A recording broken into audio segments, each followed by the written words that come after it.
सुस्वागतम सुस्वागतम सुस्वागतम. कोकण मराठी साहित्य परिषद शाखा उरणच्या वतीने सोमवार दिनांक 17 ऑगस्ट 2026 रोजी मधुबन कट्टा काव्य संमेलनाचा सोहळा अतिशय उत्साहात आणि दिमाखात पार पडला. रायगड भूषण प्राध्यापक माननीय श्री LB पाटील सर यांच्या मोलाच्या मार्गदर्शनाखाली आणि श्री रामचंद्र म्हात्रे सर व श्री मका म्हात्रे सर यांच्या पुढाकाराने हे संमेलन यशस्वीरित्या संपन्न झाले. या संमेलनाचे अध्यक्षपद माननीय श्री दादाराव कळकुंबे यांनी भूषवले, तर प्रमुख अतिथी म्हणून माननीय श्री केशव म्हाडसे सर आणि कुमार निसर्ग म्हात्रे हे उपस्थित होते. या दिमागदार सोहळ्यात प्रमुख अतिथी कुमार निसर्ग म्हात्रे यांच्या माझे 101 किल्ले या माहितीपूर्ण पुस्तिकेचे प्रकाशन मान्यवरांच्या हस्ते करण्यात आले. या उपक्रमाचे उपस्थितांनी विशेष कौतुक केले. या काव्य संमेलनात उरण तालुक्यातील ज्येष्ठ नागरिक बहुसंख्येने उपस्थित होते. त्यानंतर झालेल्या मुख्य काव्य मैफलीमध्ये श्री नग पाटील सर, श्री रामचंद्र म्हात्रे, श्री संजय होळकर, श्री रमण पंडित, श्री मका म्हात्रे सर, श्री संजीव पाटील सर, तांबे सर आणि बाल कवयित्री अनामिका या कवींनी उत्स्फूर्त सहभाग घेऊन आपल्या वैविध्यपूर्ण कविता सादर केल्या. या कवी संमेलनामध्ये भारत मातेला पत्र या विषयावर सूचक व मार्मिक कविता सादर करण्यात आल्या. कवींच्या या सादरीकरणाला रसिक प्रेक्षकांनी टाळ्यांचा कडकडाट करून भरभरून प्रतिसाद दिला. कार्यक्रमाचे सूत्रसंचालन श्री संजय होळकर सर आणि आभार प्रदर्शन श्री संजीव पाटील सर यांनी केले. पाहूया या कवी संमेलनाची काही क्षणचित्रे. बा विठ्ठला आता मी कोण्या देवा घालू साकड. बा विठ्ठला आता मी कोण्या देवा घालू साकड.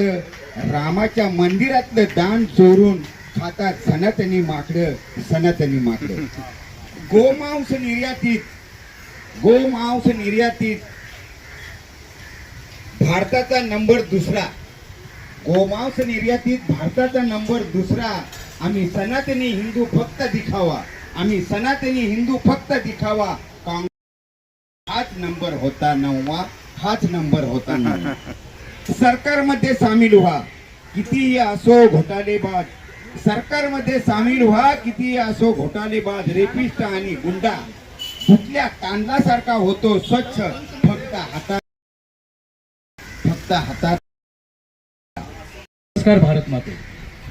नमस्कार भारत माते. तू तीच का जिच्या स्वातंत्र्यासाठी क्रांतिकारकांनी अन्याय सहन करून गुलामगिरीच्या बेड्या तोडून स्वतंत्र केलं, ती तूच का? आज आपण 80वा स्वातंत्र्य दिन साजरा केला. त्यावेळेला तेव्हाचे ब्रिटिशांचे राज्य, ज्या वेळेला ब्रिटिशांचं राज्य होतं, तर काही लोक अजूनही म्हणतात ते बरं होतं. कारण तेव्हा शिस्तीला महत्व होतं. आज मात्र शिस्तच बेशिस्त होऊ पाहते. ना बेकारी हटली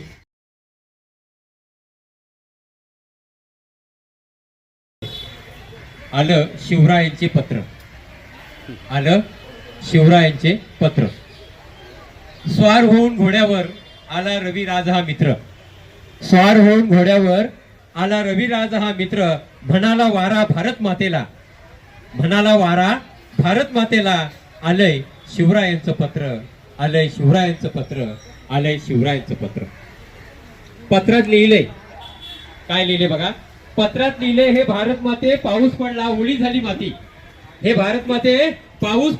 झाली माती. रुजले बियाणे तुझ्या कुशीत. पण खंत एकच, माझ्यासारखा शिवबा का घडत नाही तुझ्या मुशीत. डोळ्यांनी अनुभवू शिवरायांच्या शौर्याला. या डोळ्यांनी अनुभवू शिवरायांच्या शौर्याला. त्या शिवनेरी किल्ल्यावर माझा शिवराया जन्मला, त्या शिवनेरी किल्ल्यावर माझा शिवराया जन्मला. स्वराज्याचे तोरण बांधिले तोरणा किल्ल्याला, स्वराज्याचे तोरण बांधिले त्या तोरणा किल्ल्याला.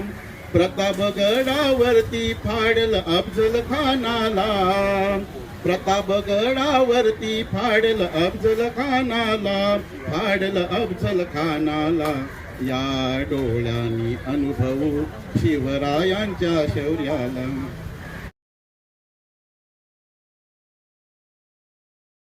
फिर भी दिल में एक सवाल है, क्या सच में मेरा भारत आजाद है?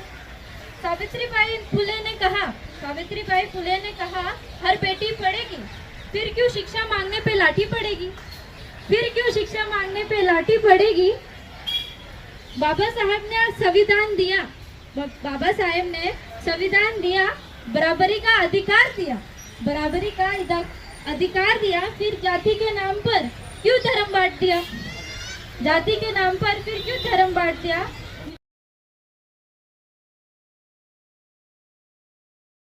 आजाद दरवाला मातीचा गंध, शिवनामाच्या गजरामध्ये पावन झाला आजचा दिन, पावन झाला आजचा दिन. पहिला सोमवार श्रावणाचा शिवशंकराचा पवित्र वार, पहिला सोमवार श्रावणाचा शिवशंकराचा पवित्र वार. बेलपत्र हातामध्ये घेऊन करूया भोलानाथाचा जय जयकार, करूया भोलानाथाचा जय जयकार. कणखर सह्याद्रीचे कडे शौर्याची देती साक्ष, दुर्ग वेड्यांच्या मनाला लागी इतिहासाचा ध्यास. किल्ल्यांचा हा सुवर्ण प्रवास मांडला खास तुमच्यासाठी. माझे 101 किल्ले घेऊन आलोय इतिहास जिवंत ठेवण्यासाठी, इतिहास जिवंत ठेवण्यासाठी, इतिहास जिवंत ठेवण्यासाठी. या ठिकाणी आपल्या सगळ्यांना आहे जोरदार टाळ्या वाजून त्यांचं या ठिकाणी आपण अभिनंदन करूया, कौतुक करूया. या ठिकाणी त्यांचा देखील पाठीमागे वारसा हक्क आहे. ज्यांनी खऱ्या अर्थानं निसर्गाच्या खुशीमध्ये आपल्या मुलाचं नाव देखील निसर्ग ठेवलं, आपली सेवा केली, ते मच्छिंद्र म्हात्रे सर. माझे 101 किल्ले एक प्रेरणादायी प्रवास, अतिशय सुंदर असं पुस्तकाला नाव दिलेलं आहे. आणि दुसरं एक छोटंसं खाली नाव आहे वाट सरू सह्याद्रीचा. त्या बात आहे या सह्याद्री दऱ्या खोऱ्यामध्ये जन्माला आलेला हा निसर्गाच्या खुशीमध्ये, सह्याद्रीच्या खुशीमध्ये मी एक वाट सुरू आहे. आपण प्रत्येक जण एक वाट सुरू आहे, पण या ठिकाणी सुंदर असं नाव या ठिकाणी दिलेलं आहे.